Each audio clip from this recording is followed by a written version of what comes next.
Jessie Stay, who many of you know, Jessie's a well-known blogger and social media advocate specializing in Facebook, MySpace, Twitter, Open Social, and other technologies that enable businesses to better reach customers. He's developed and consulted for successful social networking applications, some of which have over 1 million users. I am Jessie Stay. I just want to first congratulate Jeremy Hanks for his 101st tweet at this event. And we are following it up here, so if you want to send us something, I'll pass it around if I see someone's name here.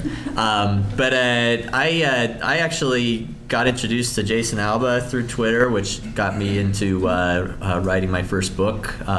Co-wrote, I'm on Facebook now with Jason Alba.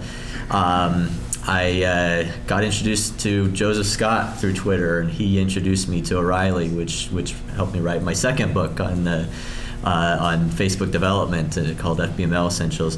I am also CEO of a company called Social2.com that helps you spam the people that follow you. No, it's about it provides a tool that lets you follow the people that follow you on Twitter, unfollow the people that unfollow you on Twitter, send an automatic. If you ever get an automatic direct message from someone on Twitter, that's probably because of my service, and you can blame me for that. I don't have it on my personal account, but it's a tool you can use, and it's a great for companies and businesses to use to tell people that follow your business about a product. I want to start out by talking about Twitter is no matter what anyone tells you, and I'm going to copy Guy Kawasaki on this because he actually said this himself. It's about the people that are following you and getting the most followers. Don't let anyone tell you otherwise. The more followers you get, the more powerful an audience you have, and there's strategies around that. Some of that is about the people you follow. Following quality people can lead to more followers, but these followers you have are people who are interested in you, people who have an interest in following what you're doing, what the things that you're into, and it gives you a platform that you can then market to, regardless of whether Guy Kawasaki is spamming or just marketing his product. The people who are following him are still following him, and they're learning all about his product all top because of that. So there's a lot of power in followers on Twitter. It's also important to follow important people. By following people, it encourages them to learn more about you, and that's just one quick story. I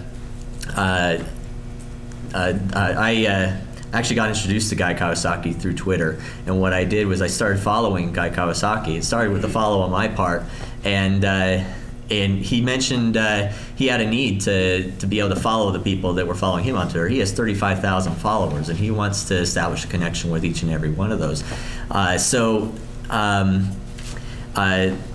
I actually had written a script at the time that was doing that for me, because I have a policy. I like to follow people that follow me on Twitter as well. I think there's a connection I can build, and so I built a UI around this script so the guy could then go and enter his credentials and have it work for him as well. And Guy was so impressed by that and just based on this little tweet that Guy had done, and because I was listening to what he was saying. I got introduced to Guy. I got a guest post on Guy's blog. I've had several phone conversations. He's now co-owner of Social2 with me, and we're building a relationship off of just me simply following him on Twitter. Another good example is I don't know how many of you are familiar with Robert Scoble. He's a big blogger and media influential in Silicon Valley. And has a lot of followers, a big following, I started following him back in the day. I actually didn't really know who he was a year ago, but I started following because I heard a lot of people talking about him. I wanted to learn who he was, and started. I started following what he was saying, paying attention to what he was doing, and asked him a few questions here and there. Started some conversations with him all over Twitter, and he started to get to know who I was because I was talking to him every so often. I wasn't necessarily bothering him, but we were talking back and forth. Well, he decides at some point to switch over to this service called FriendFeed, and I followed him over there as well because I was interested in who he was and what he was doing. I wanted to figure out more about him, and he started a conversation over there, and I was in San Francisco one day and had the opportunity on FriendFeed to chat with him. He asked me if I'm in San Francisco and invites me to come spend the day with him the next day and go and visit some of the people he visits with him. Well, it just so turns out that day he went and visited the founders of Twitter and went and saw Biz Nev at Twitter to apologize to them, or well, I don't know if you call it apologizing, but they were mad at him for blogging about them, blaming him for causing their service to go down, if that makes any sense. But so he was going over to make up, and I got there, and I was in his video. He points it over and lets me introduce myself. We were on the front page of TechCrunch, and really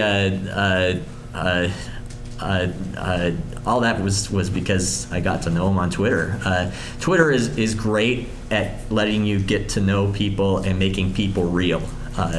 People who normally would be unapproachable, you can now form relationships with and build real life relationships with in places that you normally wouldn't be able to.